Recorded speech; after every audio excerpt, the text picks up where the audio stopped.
Hello, and welcome to the Borealis Experience. I'm your host, Aurora, and I'm very happy to be spending some time with you today.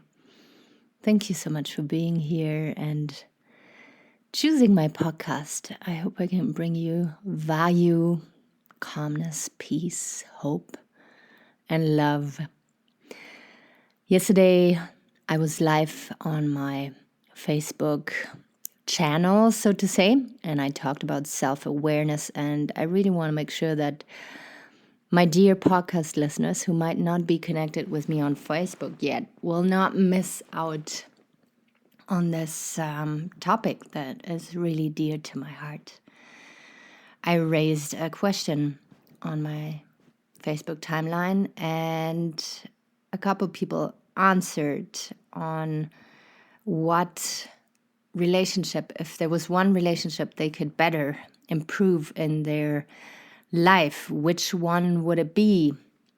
And a lot of people answered that it would be their relationship with themselves. And of course, I have to jump on this topic right away because, as you know, as a long-time listener, and as you will find out as a new listener, I'm all about sharing the tools that help me along the way in getting to know myself better. The better you know yourself, the better decisions you're going to make that will have a deep impact on your health and your well-being, but also on the people around you.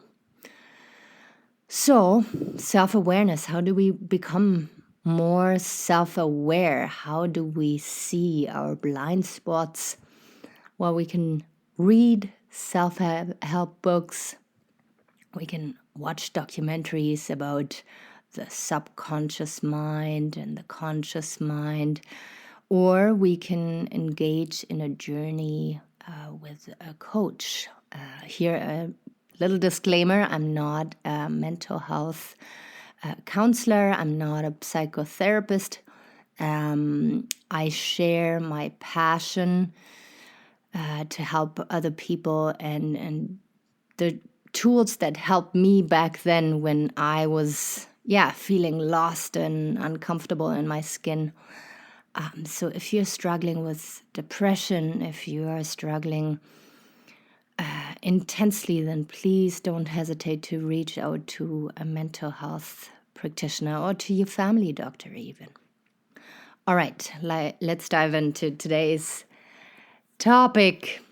Self-awareness is so incredibly interesting, let's say. It is very revealing, and we will sometimes be proud of what we see and discover in ourselves, but we will sometimes also feel repulsed and wanting to reject what we find out about ourselves, because we all have a certain image and we want to live up to that image. It could be I'm of service, I'm a good person, I am liked by other people, I am funny, I make people laugh, and everybody who is around me feels good and joyous. And we try to live by this image, and everything that could disturb this image is gonna be, the enemy for a short amount of time. You could see when you make something, when something comes to the surface, during the work with a coach or when you work on yourself, you will see stuff that you thought you didn't have inside of you, right? We all have hidden treasures and also little demons that we don't necessarily want to see. And it is about shining some light onto these demons. In my video, I talked about how, for instance, our way of relating to other people is heavily influenced by our childhood. So the way your primary caregivers took care of you, the way you felt about the world back then is kind of the blueprint of who you are nowadays in a relationship. Does that mean that it is kind of a stamp that you have on your forehead or on your DNA and you cannot change it? No, this is not what it means, thank God, because we are also deeply shaped by our conclusions that we make with our mind, our brain, and our environment. And it is very likely that nowadays you live a very different life than you had when you were a child. But sometimes your mind, your subconscious, your blueprint, so to say, is still stuck in the past. So you might have been a people pleaser. You might have grown up with people that were always busy and maybe a little bit impatient, sometimes maybe aggressive.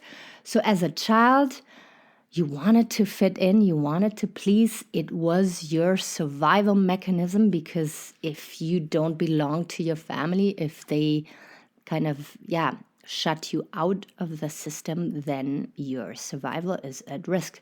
So you become a people pleaser and learn how to relate to people through pleasing. You do that in your adulthood and you keep getting one door shut in front of you after the other. You are disappointed. You are always the giver and don't get anything back in return. Well, maybe you are a people pleaser, you are overgiving, and people are just totally overwhelmed with that. So there's this book called Your Attachments. I will put it in the show notes, where they explain very specifically how you fall into certain categories after taking a little test or after reading longer and finding out who you are. And then you will find out what kind of ways you choose to relate to people and what it might trigger in other people, and how you can become aware of this pattern, because people are usually only reacting to what they receive from you. You know, we tend to blame people, but a lot of the times it is us just not being aware of blind spots. Another thing when we do this work of self-awareness is that if we get behind the scenes and find out that your household you grew up in, your parents back then didn't do, the perfect job, then you cannot slip into ultra victim mentality and blame your parents for your misfortune nowadays, because you have to take ownership.